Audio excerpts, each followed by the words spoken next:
Kolkata night rider की team इस समय सुर्खियों में है और सुर्खियों में है शाहरुख खान। कारण है कि मुस्तफिजुर रहमान को आईपीएल की टीम में 9 करोड़ रुपए में खरीदा गया और इसके कारण लोगों में बवाल मचा हुआ है कि केकेआर टीम को ही बर्खास्त कर दिया जाए। तमाम मांगे उठ रही हैं लोगों की। खेल के जाने माने खेल विशेषज्ञ पद्मपति शर्मा जी हमारे साथ हैं और सत्य संदेश में उनका स्वागत करते हैं और पूछते हैं उनसे मुस्तफिजुर रहमान को लेकर के पूरे देश में जो हाय तौबा मची हुई है, किस तरह देखता है? देखिए, हाय तौबा जो मच रहा है ये तो स्वाभाविक है। स्वाभाविक इसलिए है कि बांग्लादेश जिसकी कोख से जो है भारत की कोख से पैदा हुआ है। पहले पूर्वी पाकिस्तान था और 1971 में जुल्म और सितम जितने किए ढाए थे पाकिस्तानियों ने, लाखों महिलाओं को, जिसमें हिंदू ज़्यादा थी, उनका बलात्कार हुआ, कत्ल हुआ। 1 मिलियन से ज़्यादा जो है बांग्लादेशियों को जो है मारा गया। मतलब ऐसी नृशंसता की कोई मतलब दूसरा कोई उदाहरण आपको नहीं मिलेगा हाल के वर्षों में। और उसके बाद आपको मालूम होना चाहिए कम से कम जो है 5 से 6 हज़ार हमारे फौजियों ने, भारतीय फौजियों ने इसके लिए अपना बलिदान दिया। ये तो इतिहास है, वर्तमान में हम रहते हैं।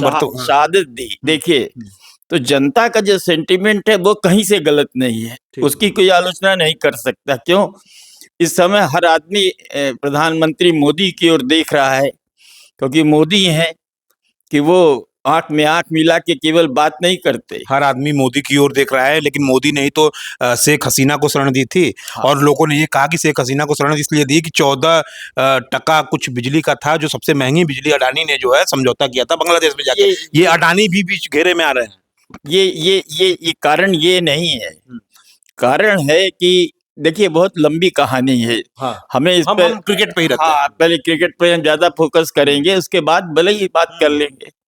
देखिए, इसमें मैं नहीं समझता कि शाहरुख की कोई सीधी इसमें जिम्मेदारी बनती है। वो उत्तरदायित्व तो नहीं है। यहाँ ऑक्शन होता है, ऑक्शन में कंपटीशन होता है। 9 करोड़ में रहमान जो है ऐसे ही नहीं खरीदे गए होंगे, बोली बढ़ते बढ़ते 9 करोड़ पहुंची होगी।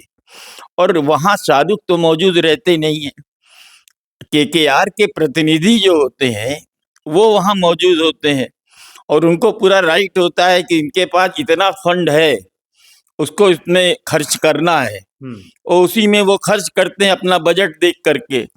तो उनको लगा कि नहीं, ये खिलाड़ी अवेलेबल है, दो राय नहीं है, और आज का नहीं है, बड़ा अनुभवी है, तो उन्होंने उसको खरीद लिया। अब खरीद लिया तो इसके लिए अगर आप कहेंगे कि शाहरुख देशद्रोही है, तो मैं इस बात से सहमत नहीं हूँ। मेरा अपना विचार ये है कि बांग्लादेश, हाँ, लेकिन इसमें सरकार की एक गलती है। सरकार की गलती ये है कि वो कह रही है कि जो है बांग्लादेश के खिलाड़ियों पर कोई रोक नहीं है। ये गलत है। अगर आपने रोक लगा दी होती, देखिए, आपकी जरूरी है, आप सीधे युद्ध तो कर नहीं सकते। आपको हर मोर्चों पे आर्थिक मोर्चेबंदी करनी होगी, उनको चारों तरफ से घेरना होगा। जो बिजली आप दे रहे थे, हटाइए बिजली, अंधेरा छा जाएगा। 50,000 टन चावल अभी जाने वाला है, रोक दीजिए उसको। आपके पास ग्राहकों की कमी नहीं है। चावल का भारत बहुत बड़ा जो है तो आपूर्ति करता है, एक्सपोर्ट करता है, तो चावल कोई भी ले लेगा, तो आप वो रोकिए। मैं तमाम सूत जाता था यहाँ से, उसको रोक दीजिए। तमाम चीज आपके पास ऐसे साधन हैं कि आप जो है त्राहिमाम करने पर मजबूर कर सकते हैं। तो ये जरूरी था, बजाय ये कि कहना कि शाहरुख खान ने गलती की है, शाहरुख खान, ये गलत है। देखिए, पाकिस्तानी खिलाड़ियों पर बैन लगा हुआ है, इसलिए पाकिस्तानी खिलाड़ी नहीं आ रहे हैं। लेकिन सरकार ने बांग्लादेश के खिलाड़ियों को बैन नहीं लगाया, बल्कि आज ही समाचार आया है कि बीसीसीआई ने सरकार के बिना आदेश की तो कहा नहीं होगा, उसके निर्देश हुआ होगा, तो उन्होंने कहा कि बांग्लादेश के खिलाड़ियों पर किसी भी तरह का कोई प्रतिबंध नहीं है, क्योंकि भारत अनावश्यक कोई जो है सो इस मामले में पंगा नहीं लेना चाहता है। जीभ काट के लाने वालों को बात उठ रही है कि शाहरुख खान का जो जीभ काट के लाएगा उसको इनामी राशि होगी, ऐसी ऐसी बातें भी उठ रही हैं। ये गलत है। मैं इसका विरोध करता हूँ। देखिए, आप सीधे सीधे आप कुछ भी कीजिए, लेकिन आप जो है सो आप उसको जिम्मेदार नहीं ठहरा सकते। मैं बार बार कहूंगा यही कि इसमें गलती शाहरुख की नहीं है।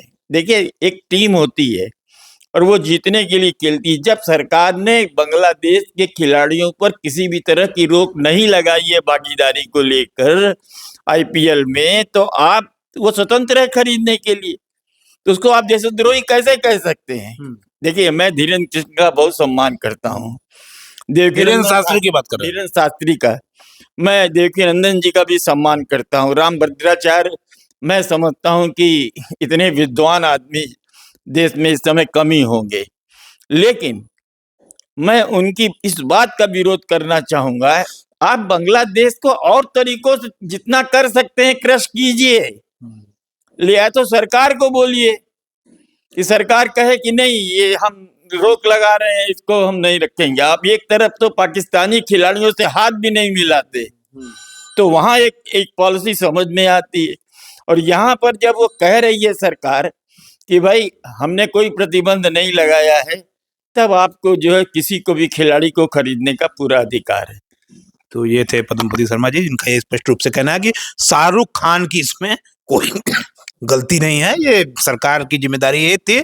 और तमाम शाहरुख खान पे जो भी आरोप लग रहे हैं उन्होंने उसको निराधार बताया। इनके नजर में शाहरुख की इसमें कोई गलती नहीं है, ये बांग्लादेश से खिलाड़ियों पे इनका ये कहना है कि देखिए जितेंद्र, मुझे एक बात फिर कहनी होगी, इस समय पूरा देश भारत जो है आहत है। क्यों? कि जिस देश को अपनी कुर्बानियों से जिसने जन्म दिया, वही जो है जन्मदाता जो है आज भारतीयों को मारने पर उतारू हो कल गया। भी एक हत्या हुई है, कल भी जला दिया था, बच गया। अभी तो बहुत हालत गंभीर है उसकी।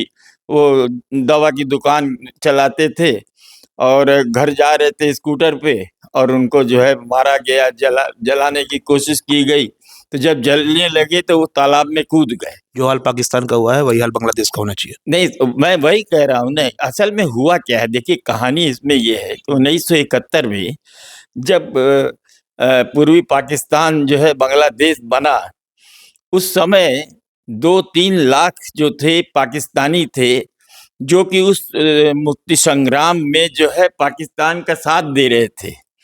वो उनकी संख्या बढ़ गई है और शेख हसीना वाजेद ने जमायते इस्लामी जो है वो उस पर बैन लगा दिया था। हसीना को भारत ने जो शरण दी, इसके ऊपर भी लग रहा है बांग्लादेशियों में इसका काफी रोष है। बांग्लादेशियों ने नहीं, देखिए अवामी लीग का आज भी, अवामी लीग क्या है? अवामी लीग एक लगभग जो वर्तमान जो राजनीतिक दल है उसको देखते हुए सबसे बड़ी सेकुलर है। और हम इसको इनकार नहीं कर सकते कि शेख हसीना वाजेद ने तमाम कठिनाइयों के बावजूद अपने देश को इस हालत में ला दिया था कि इसकी जीडीपी जो है भारत से भी ज्यादा हो गई थी। आप ये सोचिए कि बिजनेस के मोर्चे पर, एक्सपोर्ट के मोर्चे पर बांग्लादेश काफी सफल रहा है। रेडीमेड कपड़े जो थे इसके, पूरी दुनिया में इसकी एक अलग पहचान थी। अब वो सारी की सारी जो है मट्टी हो गई है। अच्छा, हुआ क्या है अब बताइए आप? देश का निर्माता जो मुजीबुर रहमान है, उसकी प्रतिमा तोड़ी जा रही है, इसको खत्म किया जा रहा है। उसके मकान पर, फरीदपुर में जो उनका मकान है उस पर हमला किया जा रहा है। शेख हसीना वाजिद को कत्ल का मुलजिम बना दिया गया है। भारत का ये दायित्व है, भारत का ये धर्म है कि वो शेख हसीना वाजिद को अपने यहाँ शरण दे, और उसने दिया है। और वो मांग रहे हैं, कभी इनको वापस नहीं करेगा भारत, चाहे कुछ भी हो जाए। लेकिन यहाँ मैं एक बात कहना चाहूँगा भारतीय प्रधानमंत्री से कि देखिए, भारतीय प्रधानमंत्री हमारे देश में एक देवदूत के रूप में उभरा है। मुझे याद है कि जब उड़ी में पहली बार हमला हुआ 2016 में, तो लोगों ने गालियां देनी शुरू की मोदी जी को। तो मैंने लिखा था सोशल मीडिया पे कि जो कभी नहीं हुआ वो होगा, धैर्य रखें और प्रतीक्षा करें।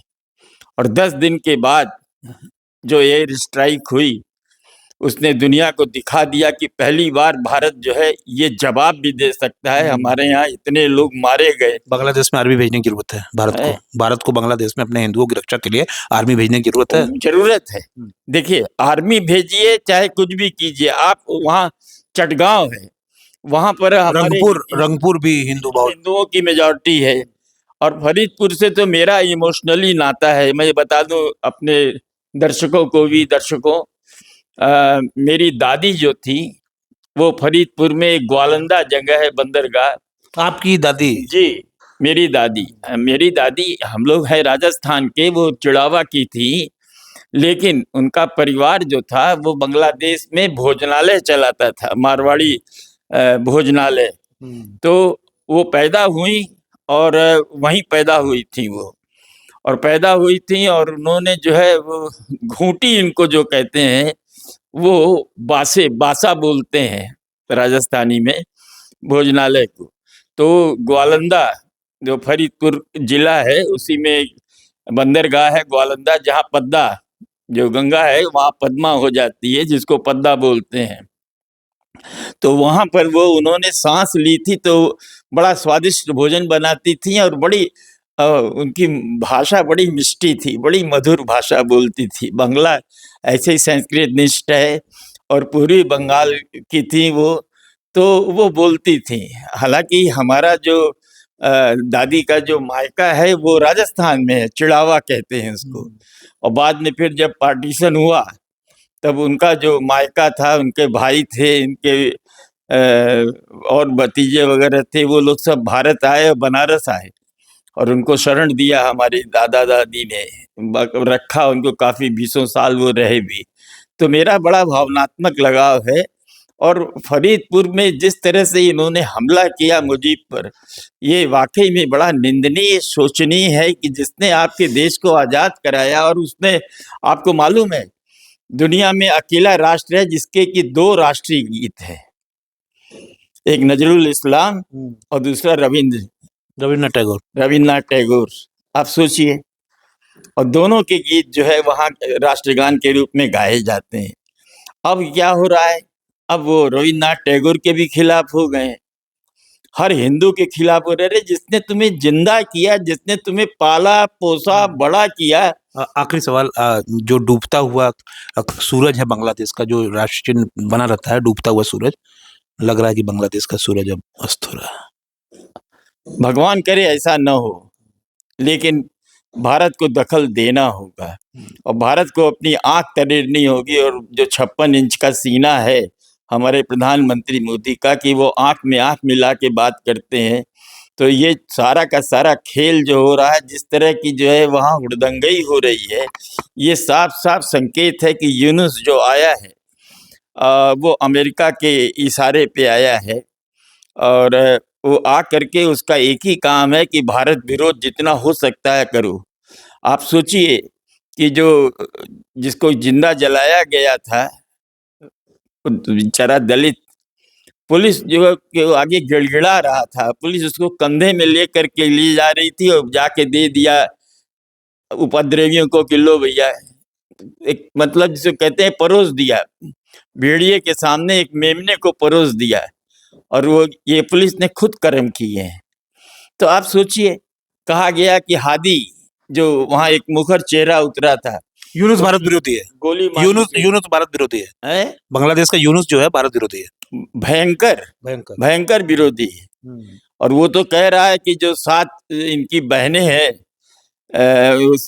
सिलीगुड़ी जो गलियारा है उसको एकदम ले लेंगे, और सातों जो है नॉर्थ ईस्ट के जो है जिले प्रदेश, उनको हम अपने हाथ में ले लेंगे। उसकी इतनी दुस्साहस है ये कहने का। और फिर आपने देखिए कि पाकिस्तान से पींग बढ़ाई उसने, और पहली बार डायरेक्ट हवाई सेवा शुरू होने जा रही है कराची से ढाका की, और चाइना से हाथ मिलाया हुआ है। तो ये तीनों देश मिल करके साजिश रच रहे हैं भारत के खिलाफ। और ये सारा का सारा खेल के पीछे ISI का एकदम 101% हाथ है। लेकिन फिर मेरा कहना यही है कि इससे शाहरुख के केकेआर को न जोड़ा जाए। इससे जो है वो मुस्तफिजुर रहमान को जो है उसको जो है वो उसका कोई दोष नहीं है। और भारत सरकार ने कह रखा है कि भाई हमने कोई प्रतिबंध नहीं लगाया है, कोई रोक नहीं लगाई है। तो मेरा ये मानना है कि ये विरोध के नाम पर विरोध गलत है, लेकिन हाँ, जो लोग विरोध कर रहे हैं उनको सीधे सीधे सरकार की तरफ देखना चाहिए और कहना चाहिए कि आप आइए और कुछ कीजिए, क्योंकि सब्र का पैमाना अब टूट चुका है। तो ये थे पद्मपति शर्मा जी, इनका कहना है कि सब्र का पैमाना अब टूट चुका है। यूनुस बांग्लादेश का पूरी तरह से भारत विरोधी है, उसकी हरकतें भारत विरोधी है। 7 बहनें जिसे कहा जाता है भारत में, उसको भी कब्जा करने की जरूरत उसकी हो गई है। अब समय है प्रतिकार का। सत्य संदेश के लिए वरिष्ठ खेल पत्रकार पद्मपति शर्मा जी के साथ जितेंद्र यादव। धन्यवाद।